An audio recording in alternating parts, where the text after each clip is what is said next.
Hello and welcome to the History of the Germans, episode 123, Decline and Fall, part 1. 1474 to 1531 was a time of immense change and upheaval for the Hanseatic League, and not just for them. The Habsburg Empire is bedded into being. England's War of the Roses is over. In the north, the Polish-Lithuanian commonwealth stretches all the way from Kyiev to Gdansk. Columbus tries to sail to India, and Vasco da Gama actually sails to India. Luther nails his 95 theses on the doors of the churches of Wittenberg. All is in flux, and so is the Hanse and Lübeck, its most important city. Well, is it still the most important city? What about Danzig and Hamburg, who take advantage of the shifting trade flows, whilst Lübeck finds itself on the sidelines? Who do they blame? The Dutch and the Danes. Cometh the hour, cometh the man, and his name is Jürgen Wullenwever, and he has all the solutions. Or does he? But before we start, let me do my ritual prostration before all of you who are supporting the show. To quote Steve Young, quarterback of the San Francisco 49ers, in medieval times artists had patrons that supported them, and this is a similar thing. We're basically saying, wouldn't you like to be part of this? And here are 4 of you listeners who've already signed up on patreon.com/history of the Germans because they wanted to be part of it. Walt B, Max B, Devry K.O, and Thomas N. Thanks to you all. Now last week we hurtled through the 15th century, a time often seen as the high point of Hanseatic power, wealth and influence. The cities may stand like victorious prize fighters over the crumbled bodies of their opponents, but what few can see is that the contest has taken its toll. Many of the inner organs are damaged. The flow of goods and money had shifted from the land route between Lübeck and Hamburg to the sea route around the Jutland Peninsula. And as a consequence, the interests of the Livonian and the Prussian cities had begun to deviate from those of the Wendish ones, in particular from those of Lübeck. Lübeck still held the upper hand within the Hanse organization, not because it was some sort of capital or head of the Hanse, but thanks to its role as a general secretary, who sets the agenda for the Hanseatic Diets. During the 15th century, the frictions could be glossed over with feats of naval warfare and a huge dose of potluck. But we're now entering the 16th century, and this is a very different kettle of fish. The 16th century is the time when Europe changes fundamentally, politically, socially, culturally, and spiritually. In 1477, Maximilian of the House of Habsburg married Mary, heiress to the Duchy of Burgundy and the County of Flanders. In 1496, their son, Philip the Fair, married Johanna of Castile, the sole daughter and heiress of the kingdoms of Aragon and Castile, Spain to you and me. Within just a few decades, a pan-European empire had emerged that combined the wealth of the New World with some of the richest lands in northern Europe and held the imperial title to boot. The Kingdom of France, too, is on a roll. First, they take back the Duchy of Burgundy that Maximilian had struggled to hold on to. Then, the marriage with Anne de Bretagne brings this once independent duchy into the kingdom. Provence and the south of France get integrated in 1480, when René, the last of the Anjous, had died. In 1485, August 22nd to be precise, Richard III loses the Battle of Bosworth Fields, bringing an end to the War of the Roses. From that time until the British Civil War that starts in 1639, the country, or now countries, are largely at peace. Conflicts are either minor or short-lived, allowing the king, parliament and the people to focus on the useful things, like building a commercial empire. The Muscovy Company was founded in 1555 by royal charter, giving some English merchants the monopoly to trade with what was to become Russia. In 1592 we get the Levant Company, and by the very end of that century, the British East India Company. What few in Western Europe remember today was another great dynastic marriage. The marriage in 1386 between Jadwiga, heiress to the Kingdom of Poland, to the Grand Duke of Lithuania, who changed his name from the pagan Jogaila to Ladislav Jagiello. This was the beginning of the personal union between Poland and Lithuania that resulted in something called the Polish-Lithuanian Commonwealth in 1559. And this political entity would grow and grow until in 1619 it stretched all the way from Ukraine to the Baltic states and from Smolensk to Krakow. Another future world power too was stirring in that period. Ivan III, ruler of a rather modest principality that used to pay tributes to the Mongol Khans, expanded far and wide, laying the foundations of what after some exceedingly bloody convulsions turned into Russia. The Margraves of Brandenburg, we had not yet mentioned for a while, they too got busy. Well, first they got busy dying out. In 1320, the last of the Ascania Margraves, the descendants of Albrecht the Bear, had died without offspring. The territory first went to the House of Wittelsbach, who made a right old mess of it, and in 1374 it came to the then reigning imperial family, the Luxemburgers. They too had a bit of a tough time with it, so the whole thing was handed over to Frederick of Hohenzollern, the Burggraf of Nuremberg. He came in initially as some sort of governor, but proved to be so successful that by 1415 he became the actual Margrave. And despite the poverty and the chaos of the Mark, this was an important role, because the Margraviate was one of the 7 electors who chose the emperor. Frederick and his successors proved to be proactive and smart rulers who leveraged their status as electors and the meager resources they had inherited into an expanding state that gradually reached out for the Baltic Sea. And then there are the most important neighbors of the Hanse, the kingdoms of Denmark, Sweden and Norway. These 3 kingdoms had come together, thanks to the efforts of Margaret of Denmark, into the Kalmar Union. And that union established that all 3 kingdoms are to be ruled in personal union by one monarch. And that monarch was Eric of Pomerania, initially solely as a tool of Margaret, but when she had died in 1412, on his own. And as we heard last week, this ended into a bit of a disaster, and Eric was expelled in 1439, ending his days in the tiny duchy of Pomerania-Rügenwalde. After that, the Kalmar Union did not vanish though. An imperial prince, Christopher of Bavaria, became king of all 3 kingdoms, but the Swedes had established a much stronger autonomy for themselves. No longer were they obliged to bear Danish soldiers or officers on their territory, and their obligations to fund Danish wars was much reduced. Now, let's leave this here. We will look at the next steps in this story towards the end of this episode. Whilst these new or enlarged entities were growing in strength and importance, the long-time ally of the Hanse, the Teutonic Knights, went downhill. The latter, without telling too much of what we'll discuss next season, had become a shadow of their former selves after the Battle of Tannenberg in 1410. Their new neighbour, the Polish-Lithuanian Commonwealth, gradually picks them bare until only East Prussia and Livonia is left.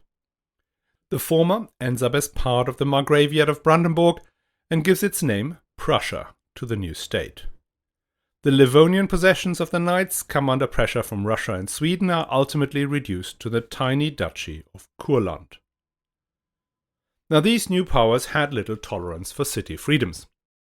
One of their main objectives was to consolidate power within their kingdoms or principalities, and that meant to end the perennial feuding between their subjects and between the subjects and themselves. To bring those to an end, they had to break the power of all intermediaries, be that the knights, the counts, or the cities. What they could not tolerate in particular was that anyone in their lands engaged in their own foreign policy. And that meant by extension that they could not tolerate their cities to engage in the Hanse as a political project. They could probably have tolerated it when the Hanse was just standardizing trading and organizing a reliable system of judicial redress. But they took a very dim view of Hanseatic wars against other princes they may have friendly relationships with. Cities therefore came under increased pressure from the princes to limit their involvement with the League. The Brandenburger Margraves were at the forefront here. They had several Hanse cities in their territory, including the 2 interconnected cities of Berlin and Köln. Yes, that is Berlin as in the capital of Germany, but not Köln as in Cologne, the city on the Rhine. We are in episode 123, And this is the first time this place gets talked about properly. And that tells you something about the difference between Germany and, say, France, England, or Italy. No history of these countries could get to the 16th century without extensively talking about Paris, London, and obviously Rome. Germany's capital remained in the shadows for a very long time. It was founded late and in 2 steps. In 1251, there was a city called Berlin, located on the right bank of the Spree River around the Church of St. Nikolai. Its twin city was Köln, founded probably 10 years later on the Spree Island, which we today call the Museum Island. This dual city was a member of the Hanseatic League and, like other Hanseatic cities, enjoyed a lot of autonomy within the Margraviate. They elected their own council and they had their own city laws. How economically significant the 2 cities were is still somewhat in dispute. If you go around the quaint Nikolai Viertel today, you may conclude that they weren't particularly successful. Historians disagree and place Berlin-Köln amongst the mid-range of Hanseatic cities. In 1440, Frederick of Hohenzollern, that's the guy who's just been put in charge of the Margraviate, as part of his consolidation drive decides to force the city into submission. He initiated the construction of a castle that was to dominate the bridge between the 2 cities. The citizens obviously did not like that and revolted. In 1448, they flooded the construction site. Finally, after heavy negotiations and probably the exchange of some bullets, a compromise was found and Berlin-Köln agreed to leave the Hanse. The castle was built and later became the Stadtschloss, the primary residence of the Markgrafs, later the King's Inn and then of Prussia, and finally the German Kaisers. Most of it was destroyed in the Second World War and East Germans replaced it with the Palast der Republik, which the post-reunification government then decided to demolish, and now, in a truly astounding development, it has been replaced with a reconstruction of the former residence of Kaiser Bill. The submission of Berlin-Köln to its Markgraf encouraged more and more princes, in particular those in Westphalia and Saxony, to go after the city's autonomy in their lands. Gradually, only the largest and the most powerful cities could retain the freedom to set their own policies and follow through with the decisions of the Hanseatic Diets. In the end, the Hanse had to establish different tiers of cities, excluding some from participation in confidential discussions, because they simply could not be trusted to keep the information from their overlord. If the Hanse did not have enough problems with strengthening powers on their doorstep, state-sponsored capitalism in England and Holland, and the princes nibbling away at the membership list, there was also the most significant development of the 16th century to consider: the Reformation. The Reformation kicked off in 1517 when Luther nailed his 95 Theses on the doors of the palace chapel at Wittenberg, as well as several other churches in the town. Luther was excommunicated 4 years later in 1521 and cited to the Diet of Worms a year later, 1522. Events accelerated from there. Johannes Bugenhagen was one of the most important figures in the Reformation of northern Germany and Denmark. Bugenhagen had joined Luther in Wittenberg in 1521 and had become his parish priest and confessor.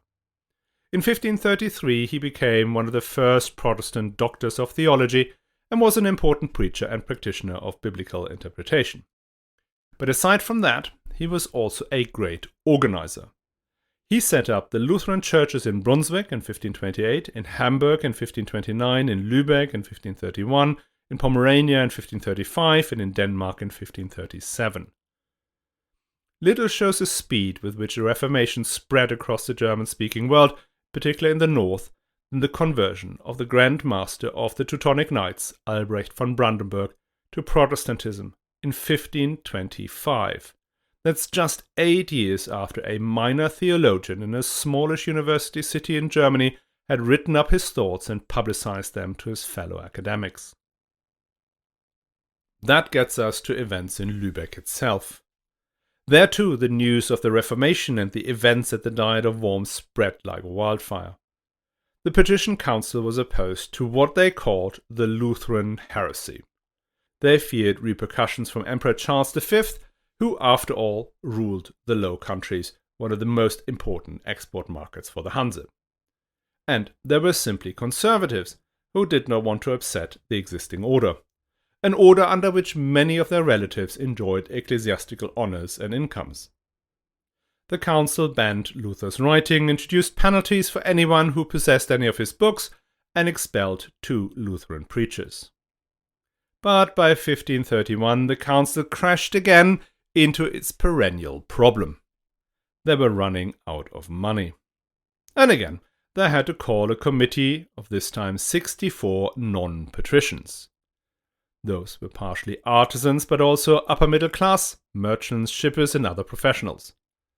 The Committee of 64 quickly moved beyond matters of taxation and demanded the return of the expelled Protestant vicars and the right to preach the gospel in all the churches of the city.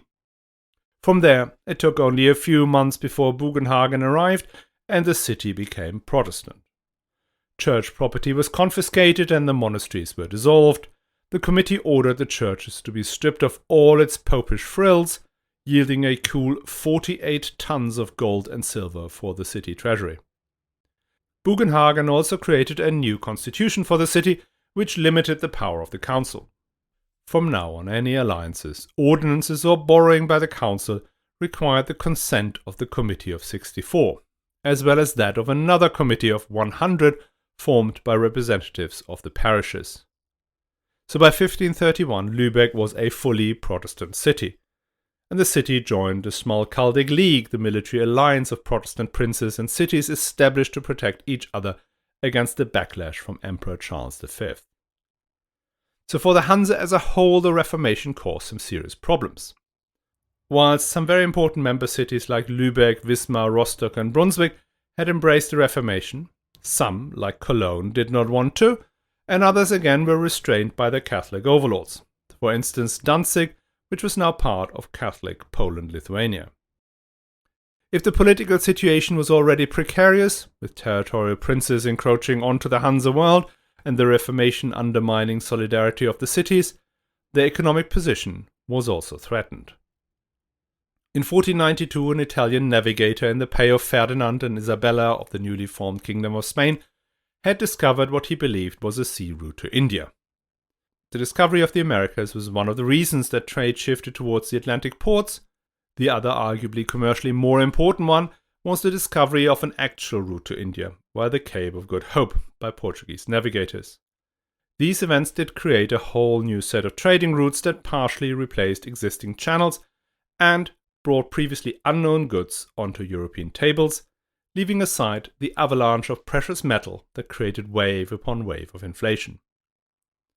Now, the Hanse as an organization did not directly participate in these new trade routes, but they still benefited from the huge amount of wealth that was created. The growing cities of not just Amsterdam and London, but also smaller ones like Bordeaux, Nantes, Rouen, Bristol, demanded grain and beer as well as vast amounts of wood to build their ships. The volume of trade of the Hanseatic cities kept growing strongly all throughout the 16th century. So whilst the shift in global trade did not negatively affect the Hanse as a whole, it did impact the relative importance of certain Hanse members. Danzig became the main export harbour for grain and wood to the Low Countries, France, England, and at times Spain and Portugal. Hamburg and Bremen, located on the North Sea, were closer to where the action was and became larger, richer, and more important. Lübeck, on the other hand, declined, not in absolute, but in relative terms. They were in the wrong place and they had the wrong products. Since the end of the 15th century, the copper that was brought into Lübeck from Sweden faced competition from the copper king of Europe, Jakob Fugger. Jakob Fugger was a merchant and banker from Augsburg who made his fortune by lending to the perennially skint Emperor Maximilian, a relationship he levered into a pan-European commercial empire nobody had seen before. Some people claim that Jakob Fugger was the richest man who ever lived, though he has some serious competitors, including Mansa Musa, Marcus Licinius Crassus, or John D. Rockefeller. But a place in the top 10 is probably a fair assumption, and he was definitely the richest man the Holy Roman Empire had ever produced. And Jakob Fugger spread his tentacles deep into the Hanseatic world, showing up in Lübeck in 1494 and a few years later in Livonia, trading not just in copper but in all and everything the Hanse had believed to have had a monopoly in. The appearance of the Fuggers was a bit like the arrival of Amazon in the world of general retail. His business model was that of a modern corporation, with branches, double bookkeeping, huge financial firepower and close links to government. And facing him were mid-sized Hansards with shoddy accounting and reliant on a network of friends and relatives. So the Hanse retaliated with good old-fashioned piracy. They seized several Fugger ships and refused to hand them back. Jakob Fugger was a formidable opponent who could mobilize not just vast amounts of money but also the emperor himself, if that was in his interest. Now the copper issue and the antagonism with Jakob Fugger was a challenge but not the only one. Salted herring and stockfish, two of Lübeck's mainstays, were already less in demand in the Protestant world that scrapped all those 140 fast days where one could only eat fish, alligator and beaver. The same could be said of beeswax, which again was not as much in demand in Protestant rites as it is in Catholic ones. And that comes on top of the dwindling stock of herring in the Baltic and the attempts of the other Hansards and the Dutch to bypass the Lübeck-dominated contour of Bergen. And then there's another important leg to its economy, the link between the Baltic and the North Sea via Hamburg. And as we heard last week, the trade in grain and wood was moving more and more onto the route via the Öresund and the Kattegat into the North Sea. As shipbuilding and navigation skills advanced, this once dangerous trajectory had become manageable, and much cheaper than the land and river route that had allowed Lübeck to flourish. This route via the Öresund was used not just by the Hanseatic traders from Livonia or Prussia, but also by the merchant adventurers from England, Scotland and Holland. Their trade had grown for quite a while now. The English merchants were still hampered by an imbalance in their trading privileges. In 1474, the then King of England, Edward IV, had agreed that the Hanse could retain its vast privileges in the Steelyard in London. But the Hanse in return did not have to grant similar privileges to the Englishmen who wished to sail into the Baltic. The Dutch were in a different position. They had much less impediments to deal with. Some had initially actually been members of the Hanse, including Amsterdam, but by now they were outside the association. What they had instead was an enormous export market for Hanse products. And this market was not just the Low Countries themselves, but all of Western Europe that traded first through Antwerp and then later through Amsterdam. Many a merchant was tempted to give up solidarity to his fellow Hansards in exchange for a good relationship with such important customers. And I think it's fair to say that neither the English nor the Dutch constituted a mortal danger for the cities in the Hanseatic League. As we will see, cities like Hamburg and Danzig benefited enormously from the cooperation with the foreigners, but that is not how the population of Lübeck, in particular their lower classes, saw it. They were convinced that all the relative decline was down to the pesky Dutchmen who kept supplying the Danes in the regular conflicts the city had with its neighbour to the north. It was just simpler to blame it all on the Dutch and the Danes because the problems with the Fuggers, the herring, the Bergen contour, the Reformation, the princely oppression, all that was complex.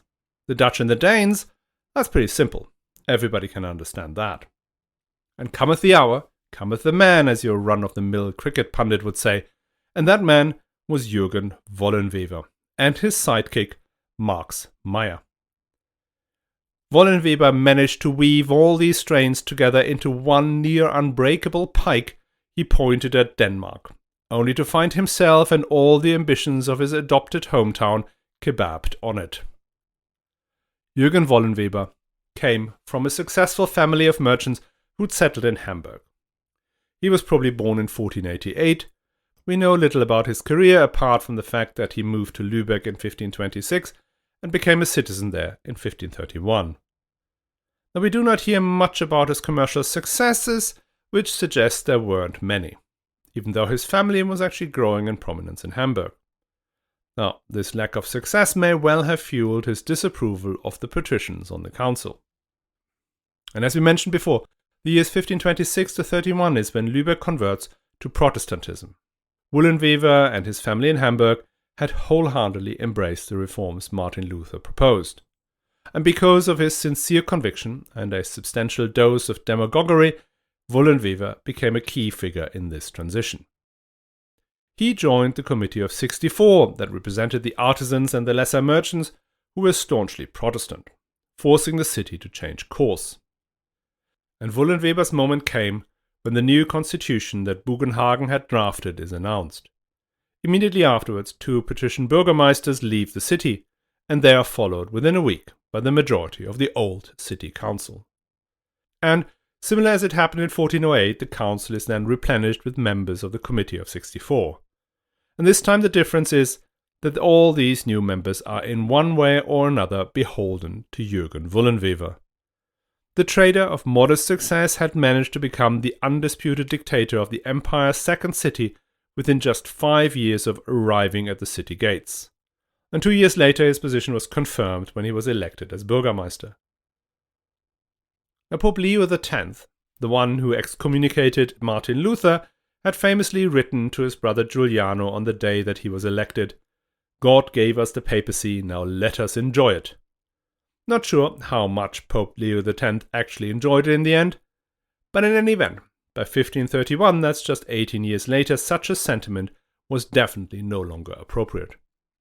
Wullenwever did not see himself as a dictator who could now enjoy the fruits of his scheming. He believed that he had to enact the will of the people, and the will of the people was to get rid of the Dutch and to hit out at the Danes, because it was the Danes and the Dutch that were responsible for everything that has gone wrong. And all that boils down to one specific policy objective, and that was to compel the King of Denmark to close the Øresund to all Dutch shipping. And he believed he was in a good position to get this done, because for the umpteenth time, Denmark and with it the Kalmar Union were in a succession crisis. 2 competing Danish kings were slugging it out, Frederick I and Christian II. Now Wullenwever's plan was to offer the support of the city of Lübeck to Frederick I in exchange for a complete closure of the Øresund. That sounds sensible, but to understand what it really meant we have to go back to 1448. Because in 1448, King Christopher of Bavaria had died. Christopher was, if you remember, that imperial prince from the Palatinate who was plucked out of a hat by the Danish Royal Council to become king, instead of that hapless Eric of Pomerania. The intended successor of Christopher was another German prince, Christian of Oldenburg. That is Oldenburg in Oldenburg, not Oldenburg in Holstein. Christian was one of those guys who had won the inheritance lottery. From his father he had inherited the county of Oldenburg, somewhat of a backwater in Frisia, surrounded by floodplains and tribal chieftains. So don't get me wrong, I love Oldenburg and even lived there for a period. But I would not have wanted to live there in the 15th century. Nor did our friend Christian. He instead grew up at the court of his uncle, Adolphus, the Count of Holstein and Duke of Schleswig. And that uncle was childless, which may have been a good reason for little Christian to be extra special nice to him. And Christian was extra special nice to him, and his uncle made him the heir to Holstein and Schleswig. And when King Christopher of Denmark, Sweden and Norway died in 1448, the Danish Royal Council again looked round for a suitable prince to become the new king. Denmark, as you know by now, was an elective monarchy, and in the absence of a natural heir, the Royal Council was pretty much free to choose whoever they liked.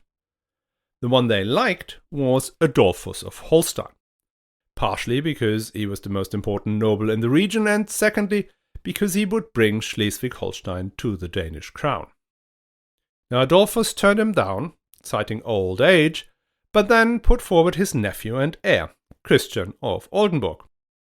Only condition, he had to marry the previous king's wife, Dorothea of Brandenburg. With that, Christian, son of an obscure count from the foggy North Sea shore, became King of Denmark. That was great. But he also wanted to be King of Sweden and King of Norway, like his predecessor. But the Swedes are now fed up with Danish kings, who aren't really Danes but in fact German princes, and they're picked out of a hat by the Danish Royal Council. So the Swedes elect one of their own, Karl Knutsson, as King Charles VIII. Because anything the Danes can do, the Swedes can do better. Karl was an important noble and during his term as head of the Swedish Royal Council had become a very wealthy landowner. And in this role he had ruled Sweden pretty much as an independent kingdom, even at a time when King Christopher had still been alive. So crowning him in 1448 was just a natural progression in Sweden's exit from the Kalmar Union. Now Christian and Charles would then fight it out. First over who would get the third kingdom, Norway. Now Charles won this one. But in 1457 Charles loses support in Sweden and gets deposed, at which point Christian takes over, but then in 1464 Charles is back. In 1470 Charles dies, and the Kingdom of Sweden is then ruled by Charles' nephew Sten Sture, who defeats the Danes in 1471. Sten Sture does not crown himself king, and instead the Kingdom of Sweden is now ruled by various protectors of the realm, occasionally interspersed with brief periods when the Danes forced their way into Stockholm. Meanwhile in Denmark itself the family of Christian of Oldenburg rules. Christian's son John takes over in 1481. Apart from his fight over Norway and Sweden, John's main focus was to strengthen Denmark commercially and militarily. He supported Danish merchants in their competition with the Hanseatic and built a navy, partially to use against the Swedes but also to counterbalance the power of the Hanse. Now, John died in 1513 after a long and ultimately fairly fruitful reign. He might not have been able to suppress the Swedes and even suffered a defeat by the peasant republic of Dithmarschen, but overall his rule materially improved the economic position of Denmark and strengthened the royal position by suppressing the power of the rebellious nobles. John had a son, Christian II, who takes over in 1513. Now Christian II continued his father's domestic policies, supporting the commoners against the nobility. But what he became famous for, though, was his brutality. Even before he succeeded his father, he had become viceroy in Norway and was considered tyrannical in his attempts to reduce the power of the local nobility. And once king, he made a large-scale attempt to regain Sweden. He was supported in this effort by his brother-in-law, the Emperor Charles V, and then by Pope Leo X and Jakob Fugger. Christian II had remained Catholic, whilst the current Swedish protector of the realm, Sten Sture the Younger, and his Privy Council were leaning towards Protestantism, and that explains the support from the Pope and the Emperor. Jakob Fugger, who funded a big chunk of the war cost, was after the great copper mine at Falun Grove. That in turn explains the involvement of the Hanse in this war, because the Hanse and Lübeck in particular did not want to let the copper mines fall into the hands of the Fugger. It was one of the most important businesses the Lübeck had. And if that meant war with Denmark, well, then it was war with Denmark. In 1520, Christian II and his army of mercenaries from France, Germany and Scotland, paid for by the Fuggers, take Stockholm. On November 4th, 1520, Christian II is crowned King of Sweden. 3 days later he organizes a party at the palace, and by the stroke of midnight soldiers enter the Great Hall and arrest several of the guests. A prescription list is produced by the Archbishop of Uppsala that includes all the opponents of Danish rule in Sweden and even some who were supportive of the Kalmar Union, but happened to be enemies of that archbishop. The day after, November 8th, a court, headed up by the same archbishop, convicts all 82 accused, including 2 fellow bishops, of heresy. The next morning, they are all led out to the grand square before the palace and beheaded or hanged. Now one of the executed was Erik Johannes Vasa. His son Gustav Vasa swears revenge, and within days Sweden is ablaze with war. Vasa inflicts a first major defeat on the Danes in April of the following year, and the Hanse, namely Lübeck, joins Gustav Vasa's effort in 1522, and by June 1523 Christian II had to withdraw completely. Sweden was free, and its king owed the city on the Trave River for their support. So when Christian II then returned to Denmark, defeated and broke, the Royal Danish Council was not best pleased. Also, the Reformation was gradually taking hold in Denmark, making Christian II, who opposed it, even more unpopular. So what needed to happen happened fast. Christian II was deposed and his uncle Frederick I became king instead. Christian wasn't killed, he was just sent into exile in Holland, where his brother-in-law Charles V was the ruler. Frederick I is now King of Denmark. He was a more measured man than his nephew. Though he remained Roman Catholic, he allowed the Lutherans to preach in his kingdom, and he encouraged the publication of the first Danish translation of the Bible. And he continued his predecessors' policies of supporting economic growth and the build-out of the navy. Now in 1531, that old King Christian II, the one that's been exiled, the one that had murdered everybody in Stockholm, tried to come back. And again he did that with the help from his brother-in-law, the Emperor Charles V, and from some pesky Dutch merchants. He mustered an army and he landed in Norway. Now the stage is set. And this is the same year Jürgen Wullenwever becomes the de facto ruler of Lübeck. And Jürgen Wullenwever is obsessed with two things: getting rid of the Dutch and the Reformation. And he believes that Christian II's landing in Norway is the great opportunity for Lübeck to regain its control of the Baltic Sea, to push out the Dutch and to advance the Reformation. His idea is that the Hanse, led by the city of Lübeck, should support Frederick I. In exchange, Frederick would close the Øresund to Dutch shipping for good. And Gustav Vasa, who still owed them for the support in the Swedish War of Independence, would do the same. The Hanse monopoly over the Baltic trade would be recovered. Protestantism would flourish. Everything will be great. Well, will it? Well, that we'll find out next week, and I hope you'll join us again. And as usual, I would like to thank my wonderful patrons who signed up on patreon.com/historyofthegermans or on my website historyofthegermans.com/support. Your help is really, really appreciated.